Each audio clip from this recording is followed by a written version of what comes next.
Salve, salve galera, começando mais um vídeo do 3 pontos e a falta. E o assunto de hoje, Filipão, são os jogos das últimas duas rodadas da NBA, tanto da terça quanto da quarta-feira, dias 4 e 5 de abril, finalzinho da temporada regular. E a gente vai abrir aqui falando de Joel Embiid, que desequilibrou mais uma vez a favor do Philadelphia 76ers na vitória apertadíssima do time sobre o Boston Celtics na última terça-feira. Embiid, que fez nada mais, nada menos do que 52 pontos, né? Praticamente metade dos pontos do Sixers na partida. E levanta sempre aquela questão, né, Filipão? A gente vai ter que entrar nesse ponto. Será que é o franco favorito agora para a corrida ao prêmio de MVP? Vamos falar isso e vamos falar também sobre a vitória do Los Angeles Clippers sobre o Lakers. Não tem como a gente não falar desse assunto. Clippers mais uma vez fazendo valer o seu favoritismo em cima do seu rival de cidade. E vamos falar também sobre o Dallas Mavericks, que venceu o Sacramento Kings. Também outra partida super disputada, com dois shows aí de Kyrie Irving e Luka Doncic. Mas antes de tudo isso,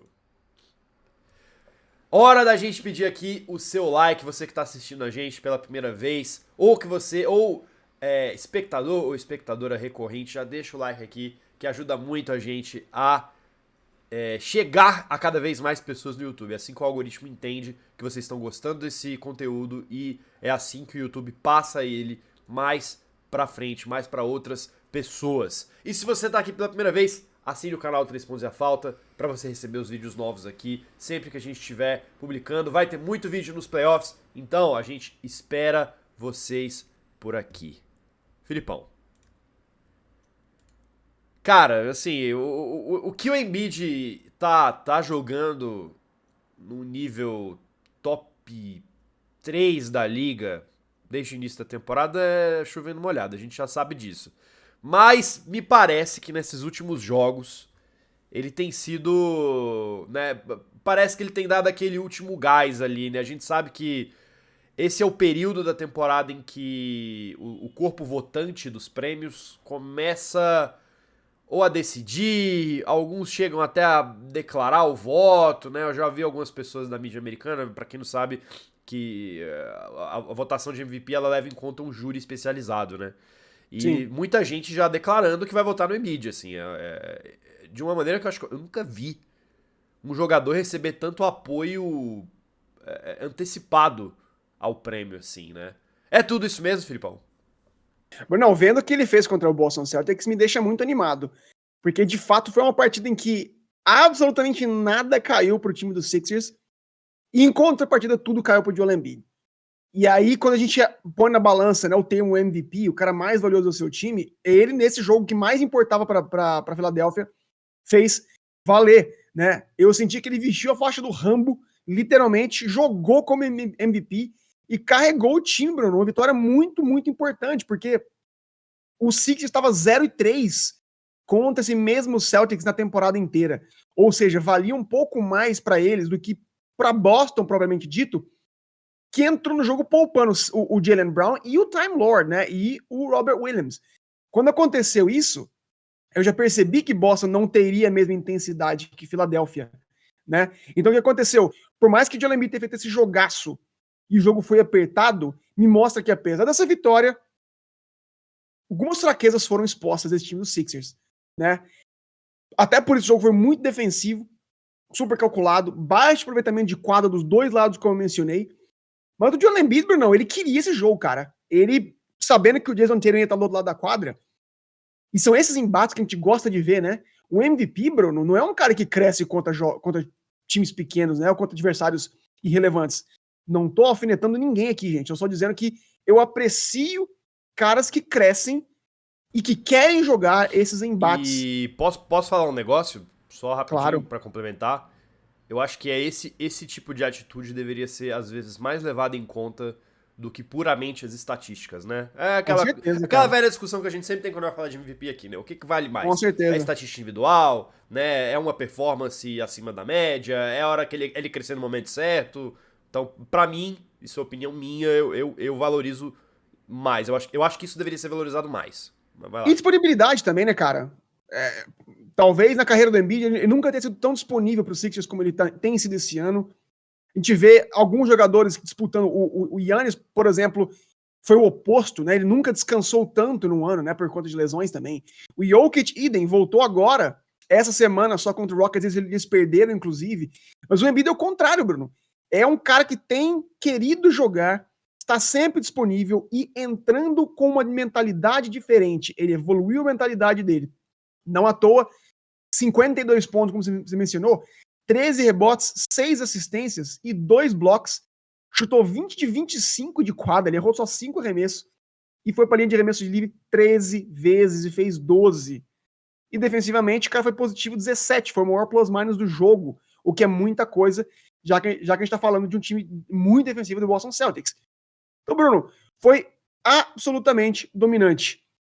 E o Celtics, que é um time que conteve muito bem o próprio Giannis, né, e o próprio Bucks venceram acachapantemente o seu adversário na conferência, eles construíram muito bem um muro para conter as penetrações do Giannis, porque ele não é um shooter.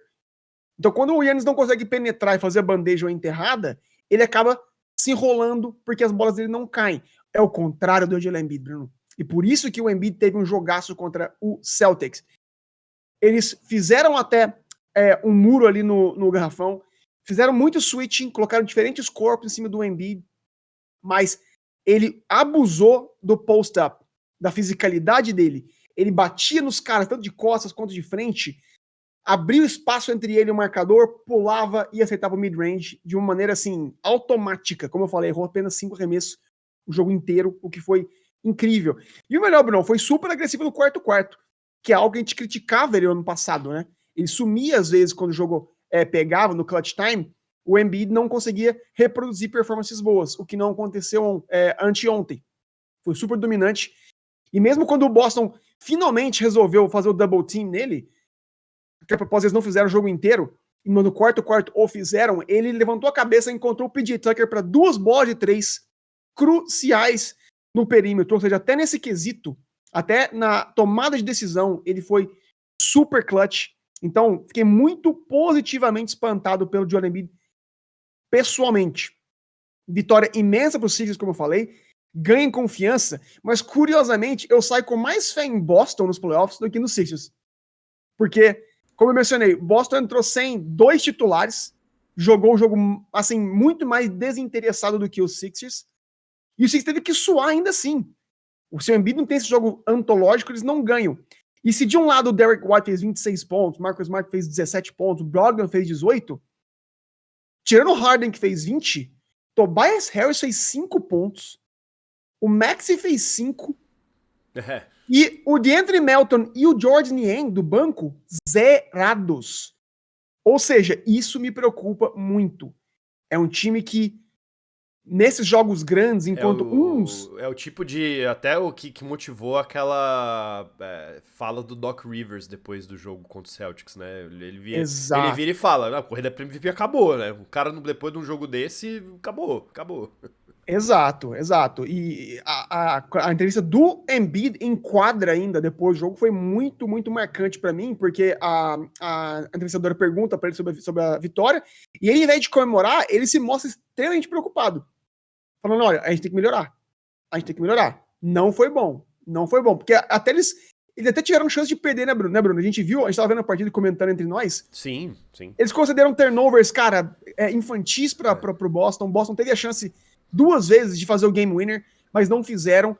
Ou seja, me chamou a atenção essas limitações dos Sixers. Ou seja, eu saio da partida vendo o Boston ainda mais favorito ainda do que os Sixers, apesar da grande partida do Joel Embiid. A grande questão é que se não fosse o Embiid, o Sixers teria perdido feio pro Celtics. E a tônica da temporada inteira, né? Mas eu ainda, só pra dar a minha opinião, eu ainda acho que o Jokic vai ganhar o MVP. Alguma coisa me diz, pela campanha do Nuggets, que garantiu a primeira colocação no Oeste também. Então eu acho que por esse quesito, pelo número de vitórias, eu acho que o Jokic ganha de novo. Bom, a gente vai ter aí a perspectiva, né? Na real tá basicamente fechado, né? Só pra gente fechar aqui o assunto Sixers. Eles devem ficar na terceira colocação na Conferência Leste, né? Porque o Bucks já garantiu a primeira nas rodadas dessa semana. O Celtics ontem também, né? Com a combinação de resultados, garantiu o segundo lugar. Então, tudo indica, Filipão, que o Sixers deve pegar aí, né?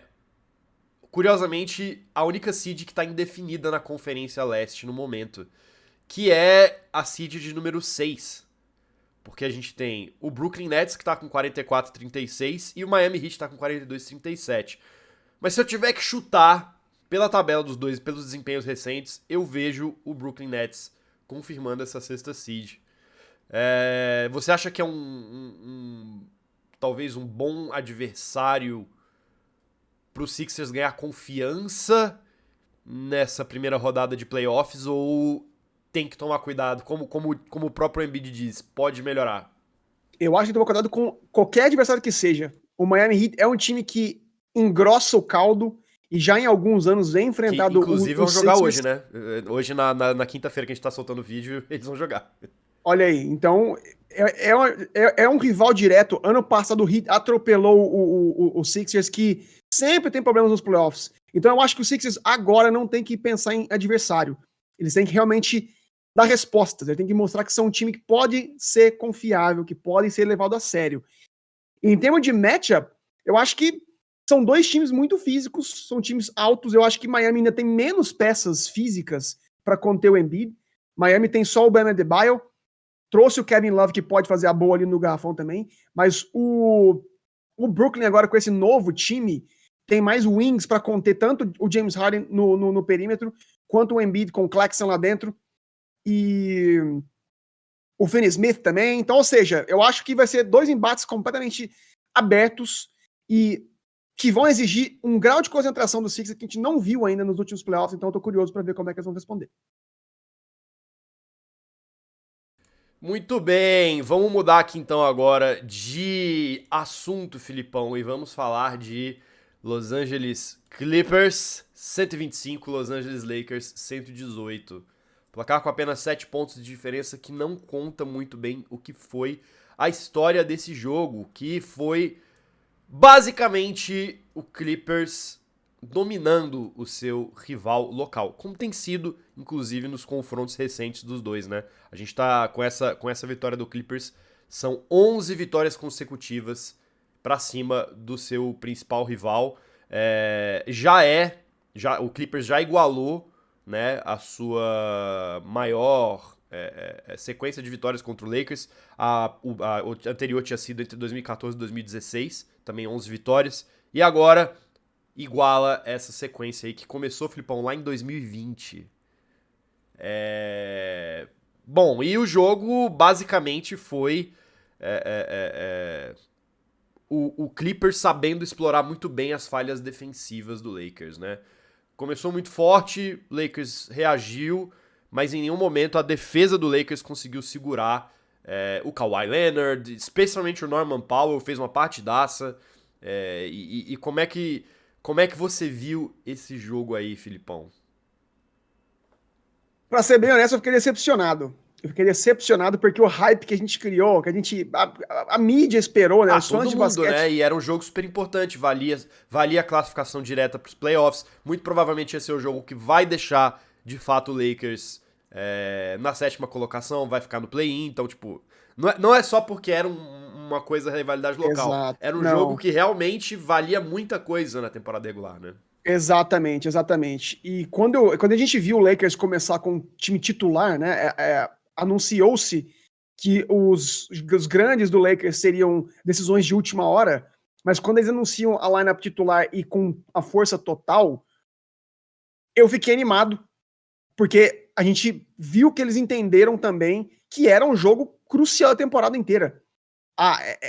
Toda essa corrida que eles fizeram contra times menores, digamos assim, para se colocar nessa situação, para poder com uma vitória chegar à 5ª colocação e depois descansarem, depois desse embate contra o Clippers, já na 5ª colocação, já com uma vaga direta, sabendo que teriam outra semana de bônus para se preparar para os playoffs, que seria um embate diretamente com o Phoenix Suns, provavelmente.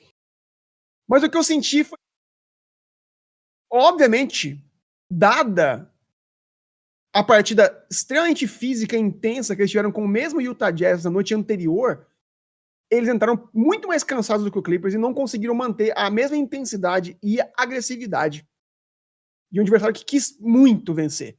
Desde o começo a gente viu o Westbrook completamente pilhado. Os caras levaram o jogo a sério, quiseram vencer, porque o Clippers, vamos ser bem honestos, né? É o primo pobre da cidade ali, né? Então, eles levam esse embate contra o Lakers muito pro pessoal. É a chance deles ganharem holofote, deles ganharem visibilidade, crescerem. E o Lakers, como eu falei, cansados, né? De uma sequência muito longa de jogos decisivos, de finais, não conseguiu ter resposta. O Clippers começou defendendo o LeBron até com mismatches, inclusive, não apenas com o Kawhi, mas com outras peças defensivas. E quando eu percebi que o LeBron não estava dando post-up para conseguir arrastar o defensor até a cesta, que é a boa dele, mas em vez ele escolheu fazer arremessos ruins e cometeu muitos turnovers logo nesse primeiro tempo, eu percebi que o jogo seria mais complicado do que eu imaginei, e não à toa o LeBron James terminou o primeiro tempo inteiro com 3 pontos e 4 turnovers. Eu acho que essa é a tônica. O Lakers criou um buraco de 24 pontos, chegou a ficar 24 pontos atrás, até conseguiu cair para 7, cortar a vantagem para 7 pontos, voltando do intervalo muito mais pilhados, né? A defesa se concentrou, parece que levaram mais a sério. Vanderbilt criou problemas para o Kawhi. O AD conseguiu finalmente ter respostas para o Zubat ali no garrafão, mas ele também não teve intensidade suficiente, Brunão, né? A gente via em alguns jogos a semana passada, quando o LeBron sofria, o AD chamava a responsabilidade, pedia a bola, era agressivo, e ele não foi. Talvez muito pelo cansaço, era o primeiro back-to-back do AD desde novembro, por conta das lesões. Ele também sentiu isso. Sentiu ele muito preguiçoso quando o Clippers dobrava a marcação nele, em vez dele partir penetração, ir para a linha de lance livre, ele puxava um passe para o DeAndre Russell, por exemplo, no garrafão, ou para o Dennis Schroeder, que não conseguiam converter. Mas, ainda assim, eu acho que numa série de 7 jogos, esse Lakers é muito mais favorito do que o Clippers. Antes desse jogo de ontem, o Clippers estava 7-1 sem o LeBron. 7-1 também nas últimas 8. Melhor defesa da liga desde a trade deadline. Top 5 de rebotes. Mas o que me chamou atenção ontem, além, obviamente, do que eu já mencionei, era o fato de que o Clippers é outro time com perímetro físico, com perímetro alto. E, mais uma vez, o Lakers teve muitas dificuldades, o que me chamou muita atenção. Não só o Austin Reeves, não só o Schroeder, mas o D'Angelo Russell também tiveram problemas de penetração, de criação contra um perímetro do Kawhi Leonard, com o perímetro, inclusive, do Norman Powell, com caras mais atléticos, caras maiores. E isso tem sido um problema, principalmente quando o garrafão do Lakers não está engajado. Eu acho que esses caras não têm poder de fogo suficiente para carregar o time em situações assim. E isso me preocupa. E eu acho que caso eventualmente o Lakers venha perder uma série de playoff, esse pode ser o motivo. São armadores não tão físicos e não tão defensivos, que têm sofrido um pouco nesse quesito. Mas eu acho que num panorama geral, eu acho que se o jogo fosse num contexto diferente, o Lakers venceria tranquilamente, principalmente em séries de 7 jogos. Então, não estou preocupado em relação a isso.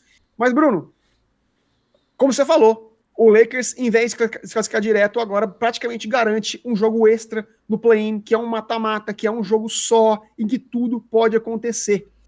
Então, assim, era um jogo que eles não podiam perder, que perderam, e agora tem que juntar os caquinhos agora e se focar nessa sequência final, porque se eles não ganham esses jogos finais ainda que eles têm, eles podem piorar a colocação ainda, né? O Pelicans venceu também. Ou seja, eles podem perder o mando de quadra, inclusive. Então, olho nessa série final que o Lakers se complicou um pouquinho, sim. O Lakers não tá... Ele tá garantido nos play-in, né? Porque se ele perde as próximas, ele vai a 41, ele fica em 9º. Mas ele ainda pode, por exemplo, cair para 8º, né? Ele pode muito bem cair para 8º, porque o Pelicans tá no mesmo recorde, né, deles. E o Pelicans vai pegar agora o Knicks e o Wolves. Nossa, inclusive esse aqui, o Wolves e Pelicans no domingo, além de praticamente prévia do play-in, é um jogo que pode valer aí a posição dos caras, né? Então vai ser bastante interessante de acompanhar. Mas eu acho muito improvável, assim, né? Porque você tem que contar agora com derrotas de Warriors e Pelicans, eu acho muito difícil. Warriors jogando em casa as próximas 2 partidas, e uma delas contra o Blazers, que, né, acabou a temporada basicamente. No caso do Clippers, a gente vai ter aí o Clippers jogando essas últimas partidas também contra o Blazers, então assim, acho muito improvável que a vaga direta venha. A maior probabilidade é o Lakers mesmo ficar aí nessa 7ª colocação. Mas agora ficou eu acho que ficou um dilema para o Darvin Ham, pra comissão técnica, porque ou você poupa o AD e o LeBron, que acho que nessa partida ficou muito claro o quanto que pesou, né? Especialmente pro Anthony Davis, na minha opinião. Sim. Ou você poupa eles pra ter eles melhor no play-in, né? Mesmo correndo o risco de cair ali pra uma 9ª colocação, que eu acho que seria o pior dos mundos, porque aí você teria que jogar 2 jogos de mata-mata, não só um. Ou você vai com força total e arrisca entrar com um time cansado, igual entrou ontem no jogo do play-in. Então, assim, eu não sei qual é a escolha, não sei qual é a melhor escolha, né? Eu acho que o Lakers vai ter que dosar isso muito bem, né? Vai ter que encontrar aí alguma solução intermediária, talvez, poupa contra o Phoenix Suns O que eu acho que e eles vão vai fazer... com força total contra o Jazz de novo, né? Já que o Jazz eu acredito que deve ter dado mais trabalho do que eles imaginavam. Sim. E agora o Jazz que tá ali, né, na boca da eliminação, tá com 36-43.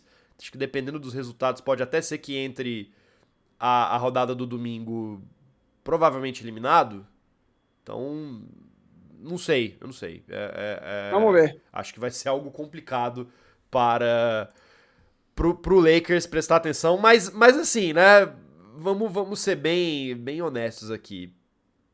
Todo mundo sabia que ia ser complicado, né? O Lakers acho que tá pagando o preço de ter feito uma primeira metade de temporada tão bagunçada, de ter feito a aposta errada no Russell Westbrook. E aqui não é uma crítica ao Westbrook, é uma crítica ao desencaixe que esses dois, né, que esse cara tinha dentro daquela formação do Lakers. Obviamente a gente tá vendo que ele não era o problema, até porque ele jogou bem contra o Lakers, né? A gente tem que lembrar isso aqui também, jogou 20 minutos só, mas jogou bem, né? Então, o Lakers tá pagando o preço desse planejamento mal feito aí da primeira metade da temporada. Vamos lá, Filipão, pra fechar agora, vamos falar aqui rapidinho do Dallas Mavericks, que teve uma vitória importante nessa última quarta-feira, ganhou do Kings 123-119, 31 pontos de Kyrie Irving, 29 pontos de Luka Doncic, 24 pontos do Tim Hardaway Jr., que tem feito aí boas partidas recentes, né? Essa não é a primeira partida acima da média que ele tem feito. E venceu um Kings que, tudo bem, já deve estar um pouquinho tirando o pé do acelerador, provavelmente, né? Já está classificado, mas ainda assim, né? Vitória importante contra um dos principais times da liga nessa temporada. O Maverick jogando pela vida, né? Então, o motivo pelo qual a gente está trazendo esse time novamente é que, de fato, agora, a mesma situação em que o Lakers se encontrava há poucas semanas atrás é o Mavs agora. Se eles não vencem jogos, eles estão fora dos playoffs, que seria uma catástrofe para Kyrie Irving e Luka Doncic, que são muito bons para ficarem de fora. E quando saíram as lineups ontem e eu vi que o Kings estava com força total, mesmo tendo garantido a classificação na noite anterior, eu falei, cara, os caras estão querendo complicar pro Mavericks, né? Só que eu também, assim como senti o Lakers cansado, senti o Kings um pouco muito fatigados por conta desses jogos extras, que afetaram, por exemplo, as transições do Kings, que precisam muito, é um time que precisa muito dessa agilidade, esses fast break points, e as bolas de 3 também, que normalmente eles fazem e não fizeram ontem, porque as pernas já não respondiam. Mesmo assim, o Kings chegou a ficar 13 pontos na frente, mas aí o Kyrie Irving tomou conta, principalmente no quarto, e fez 19 pontos. Como você falou, o Kyrie na minha opinião, tem sido aquele cara, sabe aquele cara na guerra que tá lutando, que vai morrer lutando, sabe? Ele não vai entregar os pontos. E ele tem feito isso. Eu acho muito louvável como ele tem jogado. Não sei, a gente nunca vai saber se ele de fato quis estar em Dallas, mas foi o lugar para qual o Brooklyn o mandou. E ele tem entregado. Eu acho que é muito fácil a mídia criticar o Kyrie Irving, dizer que ele não é um bom match com o Luka, mas ele tem sido inclusive melhor que o Luka desde que chegou. Tem jogado como All-Star, tem sido o melhor defensor de perímetro do time do Dallas, por incrível que pareça. E venceu 3 jogos já sem o próprio Luka. O Dallas é positivo hoje no plus-minus com o Kyrie em quadra e negativo sem ele. Ou seja, não é o problema, é pelo contrário, ele tá entregando. Agora, o velho problema é o que a gente tem discutido já há alguns tempos. A montagem do elenco. Quando você tenta corrigir o erro do Jalen Brunson, né, que a propósito, o Mark Cuban veio à mídia criticar o Jalen Brunson, que a culpa era dele de ter saído do criticou o pai do Jalen Brunson, né, exatamente. Que teria sido, né, você falou muito quando a gente comentou essa troca, né, que o Knicks teria arrumado emprego pro pai, enfim, isso teria sido um fator determinante, né, então... Criticou o pai, mas meus irmãos, o problema é você, Mark Cuban, o problema é você que não quis oferecer a grana que você tinha na mão. Né? Ele podia muito bem ter coberto a proposta do Knicks, ele escolheu não fazê-lo. E ao escolher não fazê-lo, ele teve que desmontar o seu elenco de suporte inteiro para trazer outra peça, que é o Kyrie Irving. E, Bruno, tem sido muito legal, porque muita gente se pergunta, mas quão importante é o Finney Smith, né? Por que ele é tão importante assim? A gente tem visto o Golden State Warriors sofrer tanto sem o Andrew Wiggins. É a mesma coisa. Quando você tira uma peça tão importante na parte defensiva, o time peca, porque não há peças que possam repor a energia, a intensidade, né, a fisicalidade, o estilo físico, né, o estilo de jogo de um cara como esse. Então, o time perdeu sua âncora com o Finney Smith, e agora, Brunão, é lutar com o que tem na mão.